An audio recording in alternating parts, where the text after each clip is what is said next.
It's December 16, 2015. The Stanford Cardinal are your men's Division I national champions, and the Penn State Nittany Lions did not allow a goal to win the women's Division I title, and their coach, Erica Walsh, is the NSCAA D1 Coach of the Year. We'll take a look at their magical run and bring you all the NSCAA Coach of the Year winners for every level of college soccer and even high school. It's the NSCAA Coach of the Year show next, right here on NSCAA.com.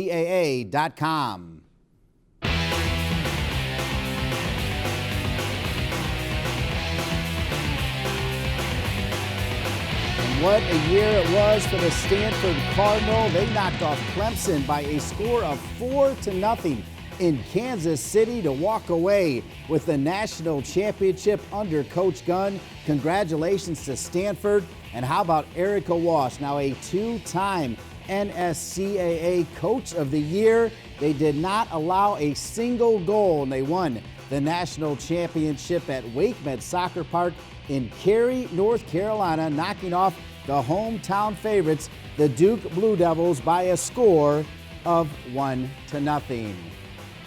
Hello, everybody. I'm Dean Linke. Delighted to be your host for the 2015 NSCAA Coach of the Year Awards, and what a year it was. It's a great opportunity to wish everybody a happy holidays, and of course, certainly my first opportunity to welcome in the new CEO of the NSCAA, Lynn Burling-Manuel. Well, we've got a big show, so let's get right to it, show you what's on tap today. Anson Dorrance, the legendary head coach of the University of North Carolina Tar Heels, is here. We'll visit with Erica Walsh, the Coach of the Year for Women's D1. And how about Bob Riasso? Pfeiffer went 25-0. He's your D2 Men's Coach of the Year, and he is here as well. And we'll show you all of the 2015 NSCAA Coach of the Year winners. I said legendary Anson Dorrance. When you take a look at the numbers for Anson Dorrance, one page certainly does not do it justice, as he has won 21 national championships, 21 ACC regular season titles, almost as many tournament titles, and he's also a world champion back in 1991. And for NSCAA folks, perhaps most importantly, he is the recipient of their beloved Honor Award, and he joins me now. Anson Dorrance is in the house, and Anson, always a pleasure to be with you. And another big season. North Carolina didn't walk away with the title this year, but you were close. You were rolling right along until injuries hit you. Well, yeah, we can always use that as an excuse when a team doesn't make it, but honestly, there were some great teams out there. I love seeing the Penn State run. You're right, not being scored on in the entire tournament, remarkable. Duke's run, absolutely fantastic. FSU had another phenomenal team. I remember listening to Mark talk about trying to answer a question, well, is this your greatest team of all time? And he had to say, well, we have to wait and see what happens. But he was really excited about his team, too. So a lot of very outstanding teams out there. We were certainly good for a while. The injuries did smack us up a bit, but a lot of great teams out there this year. What a year for women's soccer. Of course, the USA winning the World Cup this summer up in Canada. And then you look at the parity now. Women's soccer at the collegiate level, has it ever been better? Well, it's terrifying. I mean, with Duke's run, they were the 8th place team in the ACC, and this run they went on was absolutely phenomenal. And you know what? With a tweak here or there, they could even have won in the final. So a fantastic run for Duke, but also there are teams out there like Duke that could be there.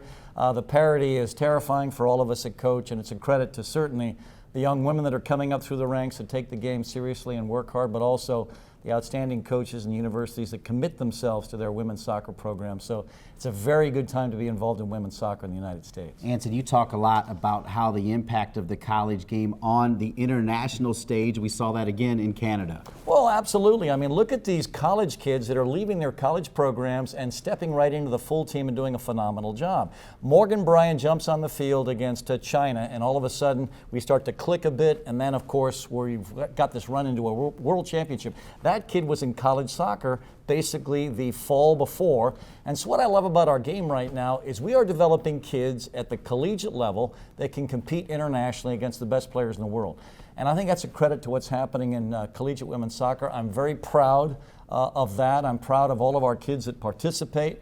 I'm proud of what's happening for us collegiately across the country, and these great coaches like Swanson, who had a piece of helping Morgan Bryan develop to that level. So I really feel like the women's collegiate game is in wonderful shape right now. Finally, before we get started, we're here again because of the NSCAA, and they take great pride in recognizing great accomplishments. Absolutely, and of course, Coach of the Year, Erica's run was absolutely fantastic. We saw her young team when they were freshmen, because we were in that Final Four, and we saw these kids. In fact, one of the kids, of course, nominated for Player of the Year, and I saw her basically develop, because seeing her this year, I mean, she was a game changer. That goal she scored to help them win the national championship in the final was absolutely world class. And so to Erica's credit and the wonderful kids she coaches, and her great run through the tournament is certainly a credit to her, her staff, but also the wonderful kids that she's recruited to play at Penn State. All right, let's get to work right now and take a look at the Final Four, the College Cup, which was played at Wake Med Soccer Park in Cary. Duke, of course, knocking off Florida State.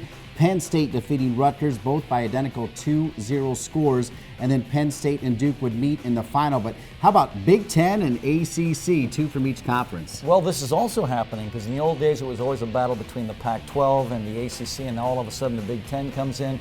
And honestly, if you look at the improvement in the SEC the last 4 or 5 years, all the conferences are investing in their women's soccer programs. You're going to see elite teams coming out of these different conferences at different years based on their graduating classes and the maturation of their players. And certainly the SEC with A&M's great run, but also Florida down there that does a fantastic job with Becky. So a lot of very fine teams. Conferences are committed, so I think you're going to see a lot of rotation. Hopefully the ACC can continue to hang on to its position as obviously a great soccer conference. But still, all these conferences are doing a wonderful job. I'm sure they'll be there. Let's take a look now at the Division I NSCAA Regional Coaches of the Year, as the NSCAA spotlights the top coaches in the region. And when you look at those names, of course, Tom Stone has been a big figure for years. He has, and what I love about seeing Tom Stone up there is he's developing outstanding talent. I turn on the U.S. game against China, and all of a sudden, who's this kid that now has a shot to make the Olympic roster? Well, his left back. And I'm watching this kid play, and I'm going, oh my gosh, this kid is completely legit. She defends like a wild animal, gets forward with some skill and tactical understanding, and that's certainly the young woman that killed herself to get to that level, but also it's the environment that I think Tommy Stone set up to help his kid get there. Nate Norman doing a great job at Western Michigan. And how about University of North Carolina Wilmington and their head coach? Well, you know, we play them in a preseason scrimmage every year. We go down to the beach. That's where we have our preseason. And the year we won the national championship in 2012, his Wilmington team beat us. And so that's a regular scrimmage for us. It's always a nail biter. He's done a fantastic job there, and he's certainly earned this accolade. You mentioned as well Becky Burley, Paul Ratcliffe is on there, Ian Stone, and then also Eddie Radwanski doing a great job at Clemson. Well, tragically for us in the ACC, he is doing a great job, and I love everything he's done. If you look at the evolution of his team since he got there, you see an improvement every single year. And he would have also had a better run in this year's NCAA, except his center back, I think, also got injured, and they had to make some changes, and it sort of changed the dynamic of his team. But pre-injury, that Clemson team was an absolute bear to play against. So he's done a nice job. He's got one of my former greats as his goalkeeper coach in Siri Mullinex, and that Clemson team plays the game the right way, and he's done a tremendous job developing that program. Well, Anson, those are your regional coaches of the year. No surprise, though, your NSCAA Coach of the Year coming from the Penn State Nittany Lions, and it's Erica Walsh. Well, you know, Erica's done a fine job, and you know, my kids that I recruited to come play for me had some opportunity to play for her when she was one of our youth national team coaches. And obviously, like any coach, you know, how was the camp? Did you enjoy this? Did you enjoy that? And almost every kid I got back from a national team camp where Erica was coaching, my kids had positive things to say about her. She certainly knows the game, but also my kids really enjoyed the experience. And she's doing a fantastic job at Penn State, and she certainly earned this opportunity to be our Coach of the Year by winning the national championship. So all of our hats are off to her and what she's achieved. And Anson, she's back in Happy Valley, and Tony Mancuso sat down with the NSCAA National Coach of the Year. Thanks, Dean. We're joined by head coach Erica Walsh. Well, Coach, a week removed from the national championship, I'm sure it was a tremendous week for the program. What's this opportunity meant to you? Well, starting from the moment we got off the bus here at Rec Hall, the reception from the community was everything you hoped it would be. This has been absolutely a dream come true. The university has been overwhelmingly supportive, and I think seeing the looks on the players' faces day after day and seeing that joy, they continue to float down the hallways of Rec Hall, and having the opportunity to connect with our alums and feeling their joy, feeling their excitement, and feeling their ownership on this championship. This is 22 years in the making in this program, and so many players that came and coaches that came before us, and I hope that they take as much pride in it as we do, because they paved the path to success. A national championship and now named NSCAA Coach of the Year. What's that honor mean to you personally? Well, obviously it's a tremendous honor, but it's just reaffirmed what I already knew. My staff is the best staff in the country. My associate head coach, Ann Cook, the 20 goals in the NCAA tournament is a testament to her leadership in our attack. The shutout, our goalkeeper coach, Tim Wassel, the shutout throughout the NCAA tournament. Our director of ops, Carol Lowry, allowed us to have an unbelievable experience throughout this whole ride, and Nick Sterrett, our volunteer coach. They make my day enjoyable every day and make my job easy. And then obviously the student athletes. We through hard work and the work of our recruiting coordinator, Tim Wassel, we've brought in the best student athletes in the country, and again, they make my job easy. What has the NSCAA meant to you in terms of your professional development? Well, back in 1998, I joined the NSCAA right out of college off of a recommendation from my assistant coach at William & Mary, and it was the best decision I could have made for my coaching career. Right away, I had a group of friends, colleagues, and most importantly, mentors that helped me guide my way through this challenging path of college coaching. And I've now joined the 30 under 30 program and have an opportunity to mentor a younger coach each year, which is a thrilling experience and helps you to grow. And I think that's the most important thing as a coach, is year in and year out, you got to grow and evolve as these players and students change. You got to make sure you grow with the time. So I'm extremely thankful for that opportunity. Coach, thanks for your time and congratulations on a tremendous season. Thank you so much. Back to you, Dean. Thank you, Tony, and congratulations to Erica Walsh. And you think about Erica Walsh, you think about William and Mary, you think about Jill Ellis, and John Daly, the longtime NSCAA member's got to be pretty proud of his former players achieving great success. Yeah, and also April Heinrichs was a part of that tribe back in the old William and Mary days, so they have a wonderful connection. And yes, I think we all learn from each other, and I think that collection of people have all been very positive for their individual growth, but also the growth of the game. Anson, next we're going to talk about the NSCAA Assistant Coach of the Year. When I think of you, I think of Bill Palladino and that partnership. The assistant coach, so important to success, right? Well, there's no question. I mean, there was a Gallup poll years ago about, for you to be happy at work, what's a critical factor? And the most important factor is your best friend at work? And you know what, every time I went into work at the University of North Carolina, Dino was there. He is my best friend, and we just like each other's company. We eat meals together. When the team comes over to his house, we celebrate it. He's just a wonderful man, and I love being able to work with someone I care about, and he cares about our kids. I'm this shark with blood in the water. He's this warm, fuzzy guy. So I think in any coaching tandem, I think you want to have an assistant coach that brings something else to the table. And I'm sure in all these great coaching relationships, that's what happens. And for me and Dino, we're different, and I think it's been important for the dynamic of my team. And I'm sure with all of these great staffs that are out there, it's a similar sort of thing. All right, what a great segue as we take a look now at the 2015 Regional Assistant Coaches of the Year. And you think of Lisa Stoyer and Nikki Izzo-Brown, the job they've done at West Virginia. Lisa, a key part of that. Well, we played West Virginia, and I've seen how well they coach together, because we played against that team, and it was a nail-biter. Of course, they had one of the kids you're going to talk about later, about one of the top players in the country. They had her on the field, and boy, was she difficult to play against. But it wasn't just one line or one player. It was the organization of all three lines and also their goalkeeping, and so you could tell they were an excellent staff. Crystal Coleman Seidel, you know that Coleman name. There was a great one at Florida State. Crystal was a big-time player as well. She's doing a great job at Minnesota with Stephanie Golan. Well, again, these tandems, these relationships, I mean, what's cool about this award for assistant coaches is both of my assistants have won one. Chris Dukar, a phenomenal recruiter for me, and my goalkeeper coach, of course, Bill Palladino. And I think what I like about what's happening here is these people are getting the credit they deserve. I mean, these people work themselves to the bone. A lot of the reasons the team is successful is because of their contributions.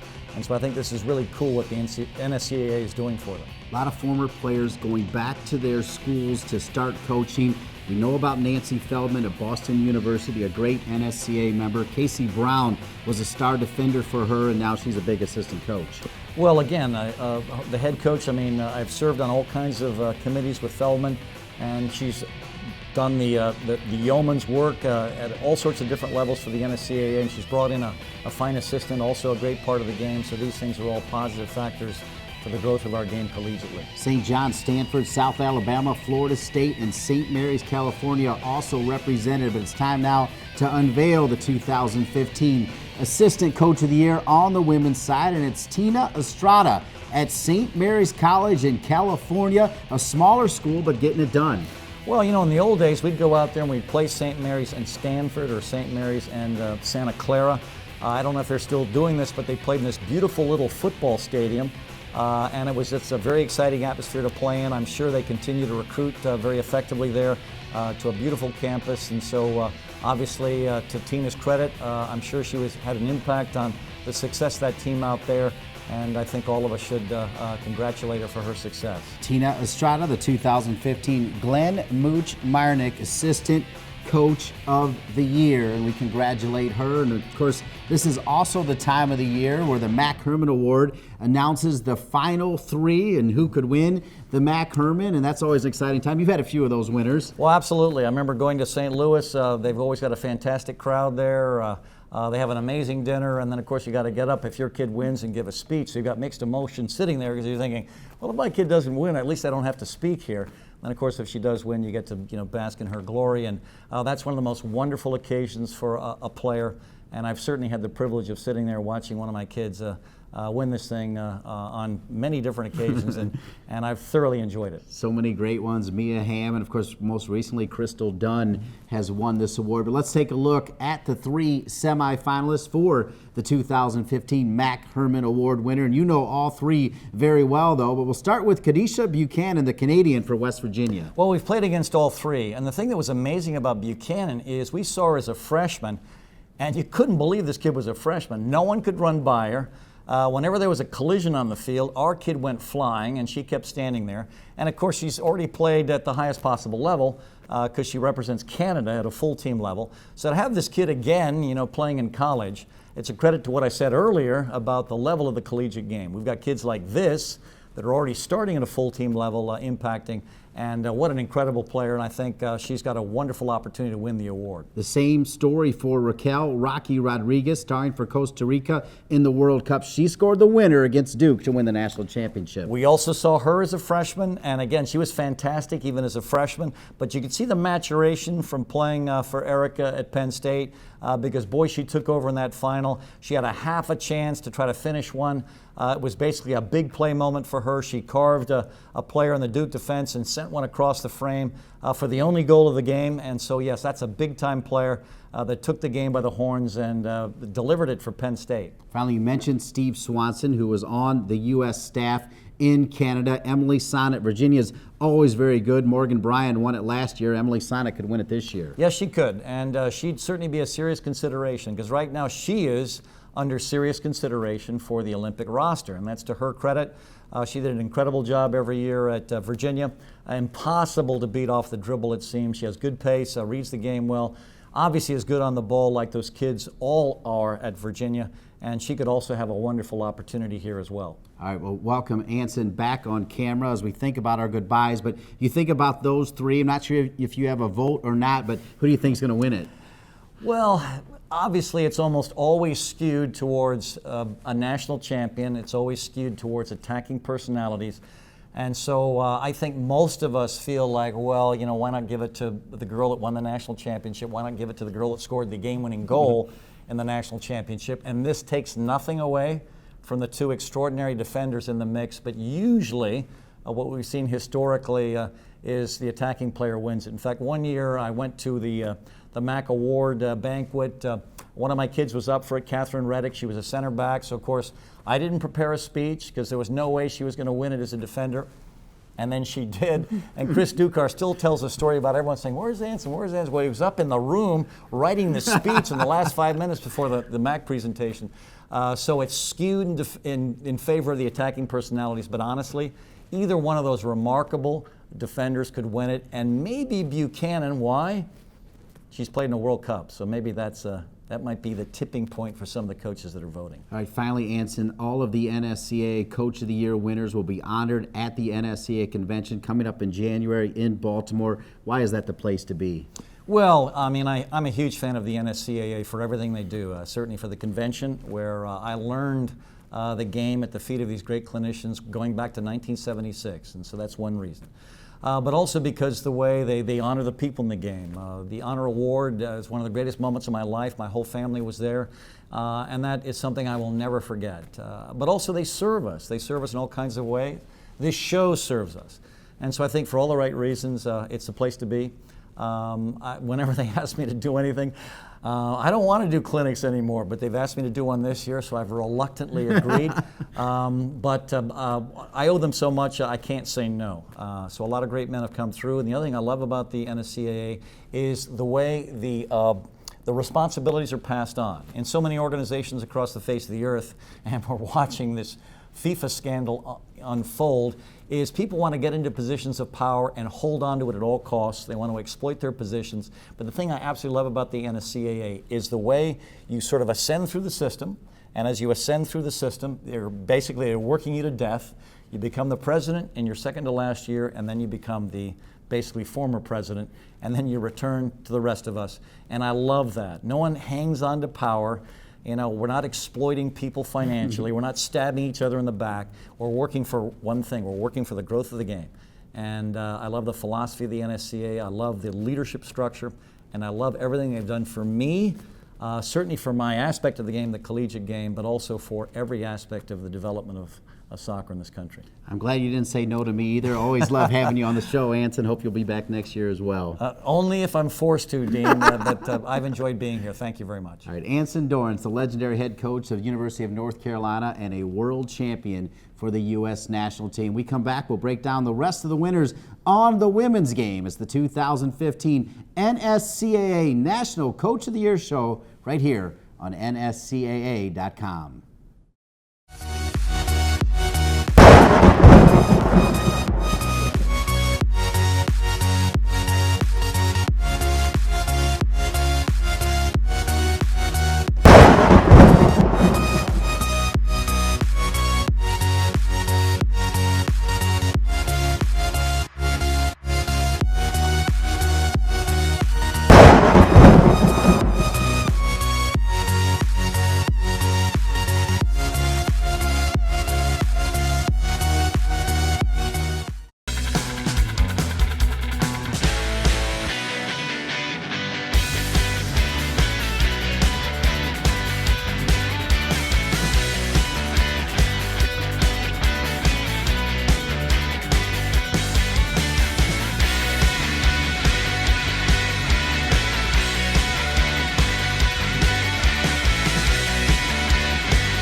Yes, you can still register right now to be a part of the 2016 NSCAA Convention. It is the place to be, January 13th through 16 in Baltimore. Just go to nscaa.com/convention. Time now to look at the rest of the Women's College Coach of the Year winners, including the regional winners. We start with Women Division II. As you take a look at the list right there, an impressive list. Denise Broley from Barry University, Jason Sorrell from Azusa Pacific University, but your winner goes to Magnus Nillerud from the University of Bridgeport, now in his 17th season, making it all the way to the semifinals before falling to Columbus State by a score of 3-1. Congratulations to Magnus, your D2 National Coach of the Year. Now we roll to the D3 regional winners. Dave Barrett, Allison Wilbur, always on the list. Megan McCormick, Scott Fry from Messiah College. What a factory that is. Tiffany Pins from Wartburg College. Scott Leacott from Rowan. Stephanie Webb from the University of Texas Tyler.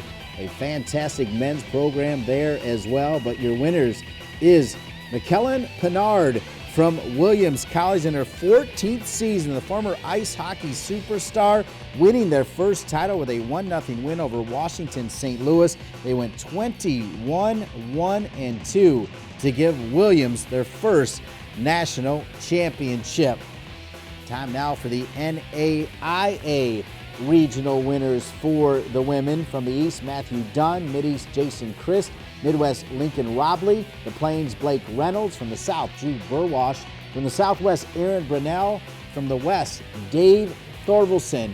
And your winner for the NAIA on the women's side is Jason Christ from Spring Arbor University. A 3-0 win over the reigning national champion from the NAIA, Lindsey Wilson College. In 13 years at Spring Arbor, he's done an amazing job, and he is your 2015 National Coach of the Year for the NAIA. Up next, it's the NCCAA Division I winner, and it goes to David Lewis from Houghton College.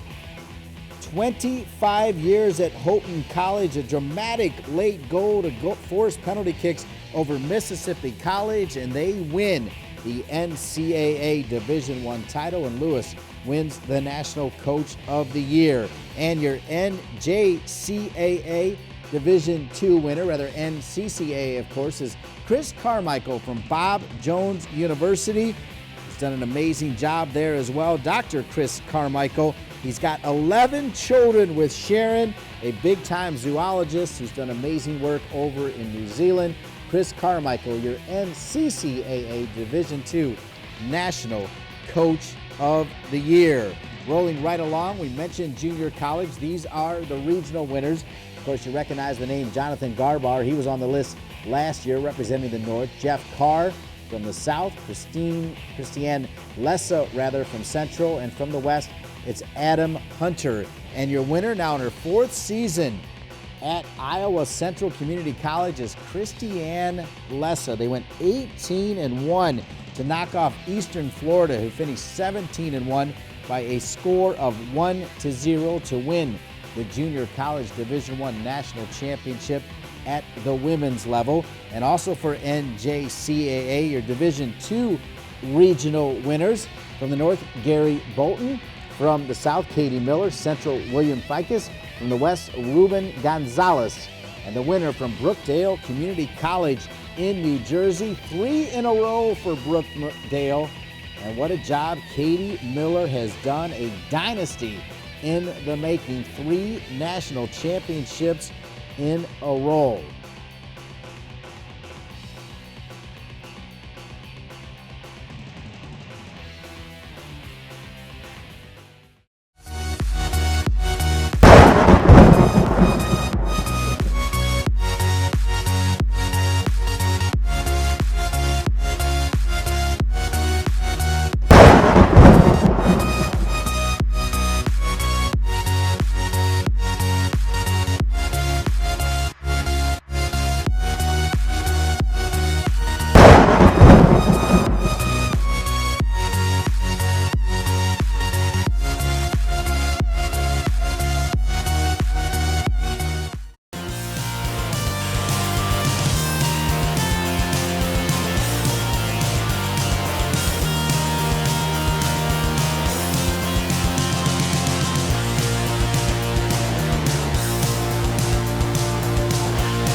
U.S. national team star Jordan Morris still playing college soccer and getting it done for the Stanford Cardinal. He scored 2 goals in that 4-0 win over Clemson to give Stanford the 2015 Men's Division I National Championship. And how sweet it is for the Stanford Cardinal. Congratulations to Coach Gunn and Stanford, your 2015 national champions. Welcome back to the 2015 NSCAA Coach of the Year show. I'm Dean Linke. As coming up, we've got Bob Riasso, the Pfeiffer men's soccer coach. We'll be joined by Dane Brenner, the Wake Forest men's assistant coach. And we'll take a look at the rest of the 2015 High School and Youth Coach of the Year winners, that and more right here on NSCAA.com. Hello again, everybody. I'm Dean Linke, delighted to be with you. And of course, we're fresh off the 2015 Men's Division I Championship in Kansas City. Let's take a look at that Final Four. Some surprises this year as you see Stanford, and what a job Jared Embick has done replacing Caleb Porter, who won the MLS Cup with Portland. Jared doing a great job with Akron, getting to the Final Four and losing in penalty kicks at the College Cup. Same thing in the matchup with Syracuse. Unbelievable run they had to win the ACC tournament. They kept it going in the NCAA tournament. Falling though to Clemson, Stanford is your champion. And of course, time now to take a look at the regional winners for Men's Division I coaches. An impressive list, to say the least. George Kiefer, Dane Brenner actually played for George Kiefer, as Dane will join us in just a moment. 14th year at USF, did an amazing job. Jeremy Gunn, of course, he is your national champion. Brian Weiss, one of the most attractive teams you're going to see in Georgetown in his 10th season. Chris Little, former Elon assistant, did an amazing job, and they eventually lost to Clemson. Charlie Inversal, 24 years at Mercer Community College. And then Mike Noonan, he arrived at Clemson in January 2010 after 15 years at Brown and made it all the way to the national championship game. Scott Calabrese used to be with North Carolina, now his second season at FIU after a successful 6-year stint at ETSU. And then Peter Fewing, 18-4-1 in 2015. An amazing job he did as well. But your 2015 NSCAA National Coach of the Year is Mike Noonan, and he'd rather have that national title that Coach Gunn had, but what a job Mike Noonan did turning that Clemson program back on top again. Congratulations to Mike Noonan, the 2015 NSCAA Division I National Coach of the Year. And of course, every head coach is only as good as the assistant coaches that are helping them along. Anson Dorrance told us that story about Bill Palladino as we take a look at the Assistant Coaches of the Year for college men. An impressive list. Some impressive former players on that list as well. Brian Mazanoff, former National Player of the Year, played in the Olympics and the World Cup, helping Todd Yeagley at Indiana. How about Johnny Torres, a legendary player at Creighton, now part of Elmar Bolovich's staff as well. And of course, our winner, as promised, Dane Brenner. What a job he's done at Wake Forest. A coaching change, but he stays the course and helps Wake Forest to an impressive run as they were knocking on the door of that elusive College Cup. Dane Brenner, and Dane Brenner joins me now. Dane, good to see you. Thank you. Thank you very much. 4th year at Wake Forest. Jay Vidovich leaves actually to join the Portland Timbers. By the way, he's coming back into the coaching ranks. And a lot of time assistant coaches, they go running. You stayed. Tell us why. Yeah, I just wanted to be there a lot for the players. I believed in the vision of the program and the changes that were going to be made. And obviously, Coach Vidovich did an amazing job. Knew Coach Muse really well from the recruiting process for myself, but also just from being in the college game. And just wanted to stay around the guys and see what was going to be next. From High Point, North Carolina. We mentioned George Kiefer. You actually played for George Kiefer at USF. What did you learn from Coach Kiefer? Yeah, a ton. I mean, a lot of the stuff that I'm sure that he learned from UConn, just a lot of hard work, persevering and sticking with things and finding ways to get things done. And he was a great mentor for me as well as some other coaches that I've met along the way. But he was great for my development. You're done playing. How's that light go off and you say, hey, I want to be a coach?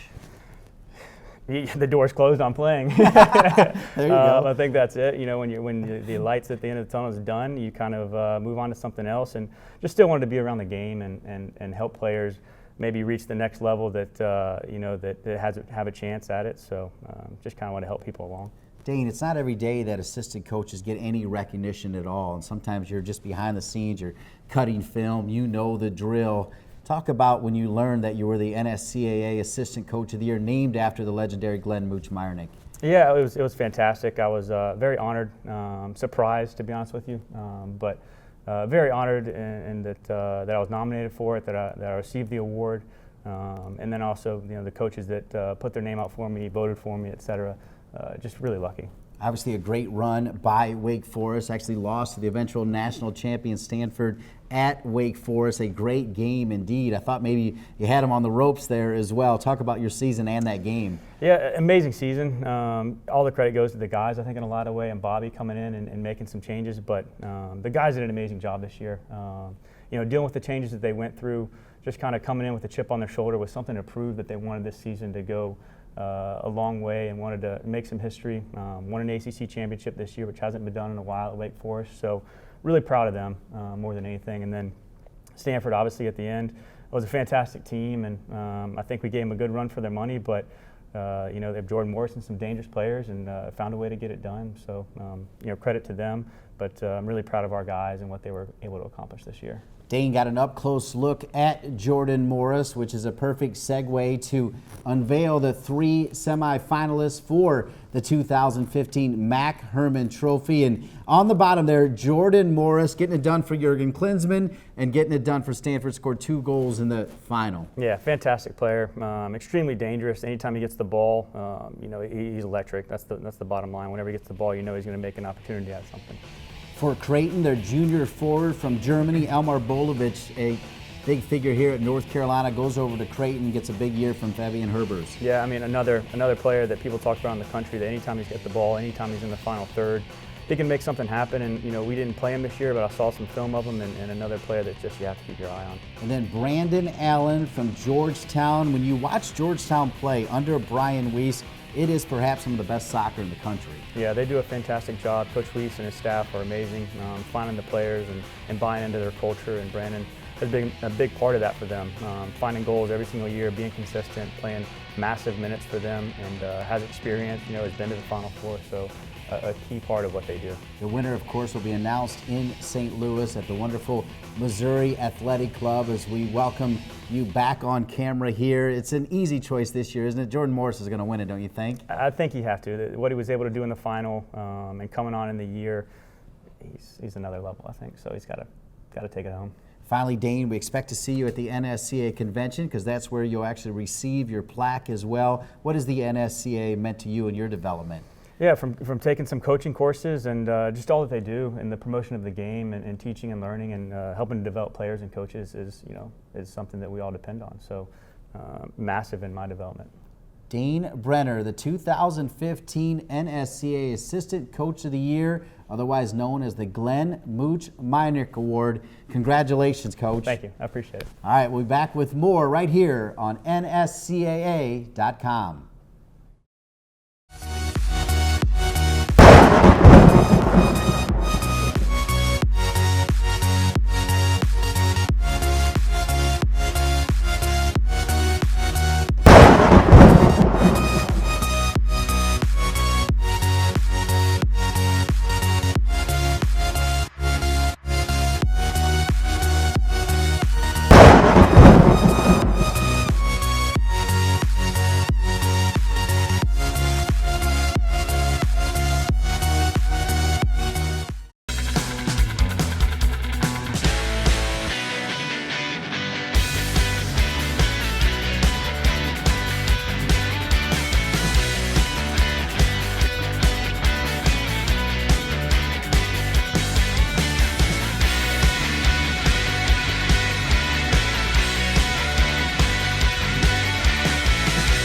What a smile on the head coach of the legendary Bob Riassos. He watches Pfeiffer University win the NCAA Division II National Championship on a rainy night in Pensacola. An outstanding team led by the nation's leading goal scorer as well. They went 25-0 to win the D2 championship. Remember Bob Riassos spent 29 years at Rutgers, and how about that? In Riassos, we trust. You see the tears there of his wife, Michelle, and his daughter, Danielle. What a run for Pfeiffer. And, of course, he is on the list for your NCAA Division II Regional Coaches of the Year. Steve Whittleson in his 8th season, actually played collegiately for Riasso at Rutgers in 94 to 96. Jason Carlson in his 3rd season, team received their first NCAA tournament bid. Andreas Lindberg, 2nd consecutive year being named the East Region Coach of the Year. Tony Taco, 18-2-3. They lost in the D2 semifinals. Brian McMahon, 17-2-1 this year. Frank Kohlenstein, what a job he's done at the School of Mines. Know Frank well. And, of course, Josh Pittman. They went 10-2-4 in Pittman's first season as DSU's head coach. But is there any doubt who's going to win the NSCAA D2 Coach of the Year? 25-0 is Q. It's so cool as well. Look at Bob Riasso with the sunglasses. And speaking of cool, he is here in our studios. And Bob, delighted to be with you. Thanks for being with us. How are you? What a magical year. Are you kidding me? 25-0 at any level of soccer, even Pee Wee soccer. What a season. Well, you never actually dream of going undefeated. You always want to win a championship, but going undefeated is just something you never expect, and very thankful for. Big-time players as well. You're number 10, you're number 9. One guy scored 32 goals. Yeah. Tell us about those players and your entire team. Well, Nathan Regis is the leading scorer on every level in collegiate soccer. He had 32 goals, fabulous kid, great goal scorer. Martin Galvo had 9 goals and 20 assists. Just, again, a wonderful player. But we're very, very lucky. We have a very talented team all around, and they're a joy to coach and a good kid. So. Well, I love the smile on your face. I love seeing that smile as well, because you talk about normally you're kind of intense, but what an incredible career, though. 29 years at Rutgers, including with the beloved Alexi Lalas. You went to the 1990 National Championship game, lost in penalty kicks to UCLA. Talk about those 29 years at Rutgers. Great experience, great players. Players make coaches. It's not the other way around. And, you know, we had Alexi and Lino DeQualo and Steve Rammel on that group. We also had, you know, there was the Peter Vermes era, too, in '87 when they were playing Tyler Isaacson, John Mitchell. Just great guys all the way through my whole career at Rutgers. So it's been a lot of fun. So let's do that flashback as well. Take a look at this picture here. Back in the early 90s, of course, Alexi Lalas would go on to win the Player of the Year award as well. I love this shot here. Tell us who's in that picture. Well, you've got Chris Beach on the right-hand side. He's now the head of the ER at Northwest General in Chicago. Great kid.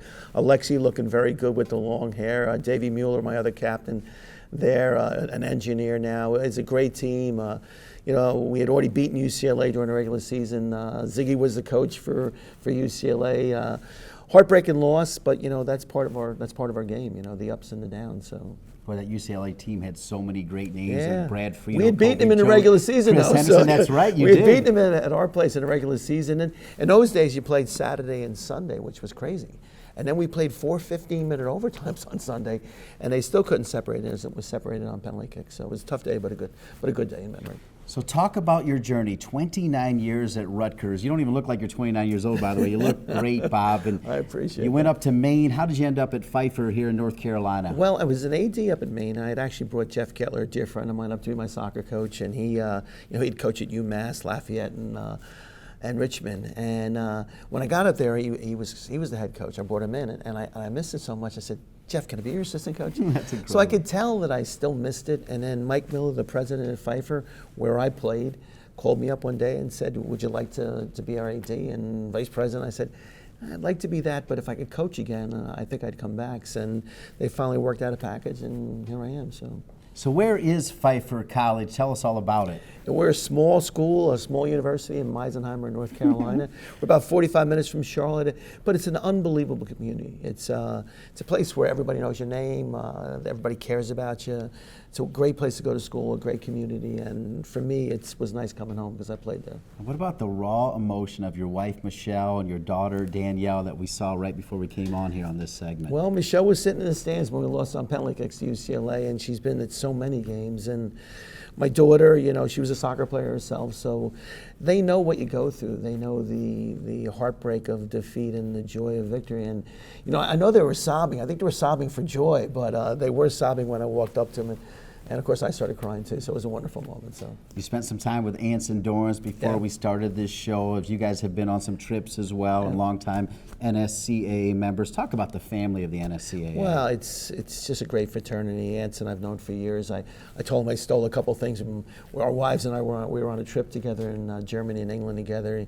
and I stole some things I still use from him now. And just great coaches, great people. The NSCAA is, we know it's the largest coaching organization, but it connects us all, from the youth coaches all the way to the professional coaches. And it's a joy. Baltimore will be a ball this year to go back and see everybody. I love it. So. Well, we know you actually can't be there on Friday for the awards ceremony, so your son is going to represent you. Is that right? That's right. I have to fly in San Antonio because I'm an AD and I have to vote. So my son is going to pick up my Coach of the Year award, which will be great. He coached me this year. He had a couple concussions, so we shut him down. But he's going to come back and get his master's in leadership. He wants to be a coach, so he'll go up and pick up the old man's award. So. All right. Well, I know you also played at the NAIA level, and we've got other awards to present here. So I'm going to keep you here and put you to work. How about that? That'd be great. All right. Let's continue to roll on as we take a look here now at the Regional Coaches of the Year at the Division III level. And you see him right there, Ryan Souders from Calvin College. Of course, Souders 24-1-1 in his fourth season. Only loss came in the national semifinals. Ian Byrne, back-to-back Final Four appearances. Chris Brown, his third straight NCAA Sweet 16 appearances. Shane Rainier, second conference championship in the past 4 years. Mike Coven, his 43rd season. 43 seasons. Greg Olson in his fourth season. How about Jerry DiBartolo in his 33rd season? And then you see Ralph Perez on this list as well. It's a great list. And the Mike Coven, I go back so many years with Mike Coven. Ralph, what else can you say? Ralph is a classic and a great guy. And it's every level is competitive. Division III, Division II, and Division I, and it's always exciting to see these teams come through. And your NSCAA Division III Men's National Coach of the Year, Justin Serpone from Amherst. Justin's a great coach. Actually, when we were up at Husson, Jeff's team, I was his assistant coach. We went down to play them in the first round. They spanked us pretty good, and Justin's a great coach, and I'm glad to see him be National Coach of the Year. All right, now you said you played in the NAIA. Talk a little bit about that as we go to the NAIA next. Well, I played a long time ago, so in those days there really were no divisions. So we would play Carolina, Clemson, Duke. It's changed a great deal now, but there's fabulous teams in the NAIA, and they can compete with anybody. So. And there are the Regional Coaches of the Year at the NAIA level. Tyler Brock, 10-4-4 in his 19th season. Matt Hodgkin, 8th season, former NCCAA National Tournament participants. You also see Nate Hauser, as he went 18-4-1 in his 7th season. Jamie Peterson, Adam Preston in his 13th season. Jimmy Hampton, 17th season. And then you've also got Richard Duffy on the list as well. And your NAIA Men National Coach of the Year, Scott Morrissey from the University of Rio Grande. Yeah, Scott's a great coach, great place to coach, and he had a fabulous year this year. All right, we'll roll on here now to the junior college level, as no one does it better than the NSCAA at recognizing coaches at every single level. We'll take a look here at your Regional Coaches of the Year at the Division I level, and you'll see Mr. Estrella on that list as well. The 10th season for him. They went 13-8 and won the Region 21 championships. Tim Rooney, 18-4-1. And you also see Martin Dell in his 2nd season. And how about David Cosgrove as well? But it's Martin Dell who wins it. They go 24-1 in his 2nd season. Of course, they win the national championship. Yeah, great coach. And Lewisburg is always a tremendous junior college soccer team. So. All right, take a look here now at Junior College Men Division III. In the East, Trey Livingston, 4 straight District 20 champions. Scott Benjamin, 17-5, and he was a national finalist. You see Joseph Silvera, 9-3-1. And then the winner is Ross Greeny. Ross Greeny, your Division III Junior College National Coach of the Year at Oxnard College. That's why everybody recruits out in California. Great players, great coaches make them, but great players out in California. Up next, the NSCAA is proud to recognize the winners from the NCCAA, and we begin with Thiago Pinto as he wins the NCCAA Division I National Coach of the Year on the men's side. And also in that same conference, your Division II winner from Trinity Baptist College. Congratulations to Bill Brindley. Earlier, we recognized the Division I Assistant Coach of the Year. We also do the same for the junior college level. We'll take a look first at the NJCAA Regional Assistant Coaches of the Year. Scott Redding from Oxford College, of Emory University, Mike Gillespie, Parkland Community College, Ryan Hodge, and then also Guillermo Gonzalez from Cerritos College. And your National Junior College Assistant Coach of the Year, what a job he did at Parkland College, Mike Gillespie. All right, congratulations to all of our coaches of the year on the men's side, but perhaps none better than Bob Riasso as we welcome you back in here, Bob. I mean, it's worth saying again, 25-0. I mean, any close ones in that run? There were plenty of close ones. You know, actually our guys got very tight the last couple of regular season games because they were so concerned with going undefeated in the regular season. And then we kind of compartmentalized the, next is the conference championships and then, of course, the NCAA championship. But down the stretch in the NCAAs, we had a tough game at Wingate. Great game. We came back late and won it. The game against Palm Beach Atlantic was unbelievable. We scored the winning goal in the last second. And then against Charleston, who had returned, they lost in the final last year, 3-2, and they returned 10 starters, a tremendous team.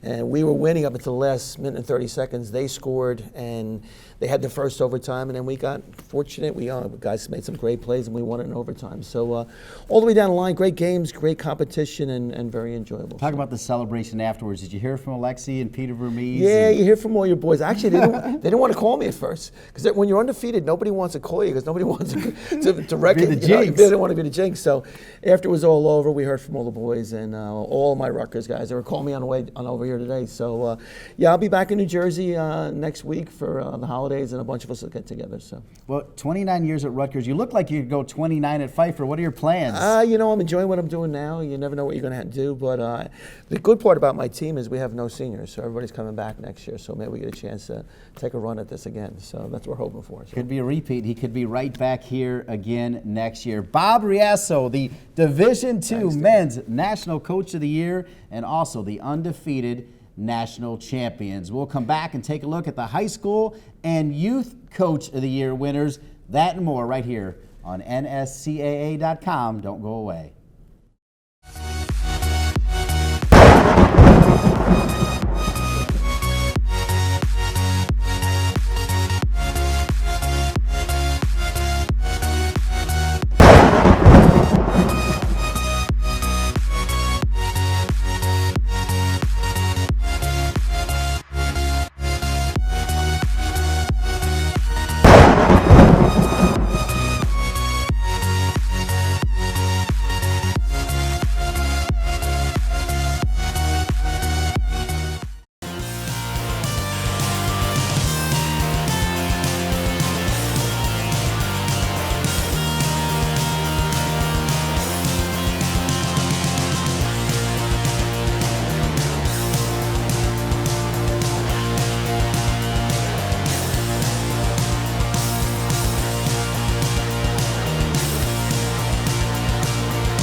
Welcome back to the 2015 NSCAA Coach of the Year show right here on NSCAA.com. So fun visiting with Bob Riasso from Pfeiffer College, a legendary figure indeed. And as promised, it's time to take a look at the high school and youth coaches of the year. And we begin with the girls' side. First, taking a look at the high school girls large school regional winners: Jeff Hart, Tara Madigan, Scott Taggart, Carrie Grasky, Harut Hakopian, Suli Pangsavith, Sean Esker, Doug Kidd, Brian Elliott, Jim Burnside, and Jim Davidson. And your winner for high school girls large, Doug Kidd, Swansboro High School in North Carolina. Congratulations on being the NSCAA Coach of the Year. Now for girls private parochial, first the regional list: Michael Fee, Douglas Nizer, Susanna Donahue, Amy Mullen, Ron Espinoza, Mark Matlock, Lori Michelik, Patrick Turner, John Halloran, and Sean Steedford. And your winner for high school girls private parochial, Michael Fee from Summit County Day School in Ohio. And finally, on the girls' side, the high school small girls school regional list. Your regional winners: Aaron Murray, Paul Sotak, Joy Voigt, Brian Deem, Deborah LaPratt, Vicki King, Anna Merriman, Al Ian Torno, Randy Davis, and Jim Gardner. It's only fitting we end with Jim Gardner. He is your 2015 NSCAA National Coach of the Year for girls small school. Now we go to the boys. First with the boys large school. Tim Cashel, Wayne Sutcliffe, Jim Davidson, Blair Lincoln, Brian Gillings, Michael McGraw, Walter Rule, Tim E. Dennison, and Matt Cheevers. And your winner, it's Matt Cheese for high school boys large, is Jim Davidson from Broomfield High School in Colorado. An unbelievable program for Broomfield High for a long time. Congratulations to Jim Davidson. Now the private parochial list for boys. Mark Brooks, Dan King, Elena Kolick, Steve Lawrence, Bob Busser, Owen Finberg, Jason Ortling, Marek Leskowski, and Frank Kuchnick from St. Joseph's Catholic School in South Carolina. Your winner, though, Owen Feinberg from South Kent School in Connecticut. He also coached as part of the 2015 Boys High School All-American game, a big-time coach, as we congratulate Owen. Finally, on the high school level for boys small school, your regional coaches of the year, Jerry Treat, Michael Otto, Blake Galvin, Nick Bender, Tim Novotny, Christopher Gardner, Russell Shaw, Bert Myers, and Jason Hamill. And your high school boys small school national coach of the year is Jerry Treat from Rose Hill High School in Kansas. And of course, we also have to recognize our 2015 NSCAA Regional Assistant Coaches of the Year at the high school level as well. From the East, David Snyder. From the Midwest, Gary Lucky. From the South, Pano. And from the West, it's Chuck Hammonds. And your winner of the NSCAA High School National Coach of the Year is Gary Lucky from Wheaton Warrenville South High School in Illinois. Congratulations to Coach Lucky. And of course, the NSCAA does so much at the youth level as the game continues to evolve nationwide under the direction of the NSCAA. This is your Youth Girls Regional Coaches of the Year. Chris Black from Kings Hammer Soccer Club in Kentucky, John Burkharm from Grove Soccer Club in Wisconsin, Rosie Osmond, the Alabama Soccer Association, and Dave Marshall from the Fort Smith Express SC. And your National Regional Coach of the Year for Girls Youth Soccer, congratulations to Coach Chris Black from Kings Hammer Soccer Club in Kentucky. And of course, also on the boys levels, we take a look at your Regional Coaches of the Year for youth boys. Of course, Dado Conte from the Kansas Rush Soccer Club, who's done a ton of work with the NSCAA. Garland Cannon from Bayshore Soccer Club in Maryland. Marco DeReuter from Sparta United Soccer Club in Utah. And Edwin Manzanero from California. And the winner at the youth boys, of course, it's Mr. Conte. Congratulations, you are the 2015 NSCAA National Coach of the Year, and each and every one of those coaches will be at the 2016 NSCAA Convention, where they will be awarded their hardware for winning the 2015 NSCAA National Coach of the Year. And registration is still open. You've heard all the coaches talk about it today here as part of our show on NSCAA.com. So many people to thank, so let's get right to that thank you list before we say goodbye. Of course, the wonderful SIDs, we couldn't get it done without you and your great work, especially the great folks at Penn State and Wake Forest. Anson Dorrance, what a job he always does. Bob Riasso joining us, and how about Dane Brenner, the Assistant Coach of the Year for the Wake Forest men's program. Continuing down the line, all of the National Coach of the Year chairs for the NSCAA. We thank each and every one of you for the wonderful job you do under the great direction of Steve Veal, the longtime staff member of the NSCAA, who does an amazing job heading up the awards for the NSCAA. We thank all of the chairs. Welcome Lynn Burling-Manuel, the new CEO, Sean Chevreau, in charge of marketing, Kathleen Hermesh, what a great job you did on graphics, Monique Bowman, Rob Kehoe, and Pat Madden, and of course our great producer-director Kyle Lang and his fine staff at UNC New Media. And as we welcome you back in, of course, my name is Dean Linke. Thanks for being with us here on NSCAA.com. We hope you enjoyed getting to know a little bit more about all of the NSCAA National Coaches of the Year. Still time to get to the 2016 NSCAA Convention. You can learn more by going to nscaa.com. Happy holidays to each and every one of you, and thanks for being with us right here at the NSCAA and nscaa.com.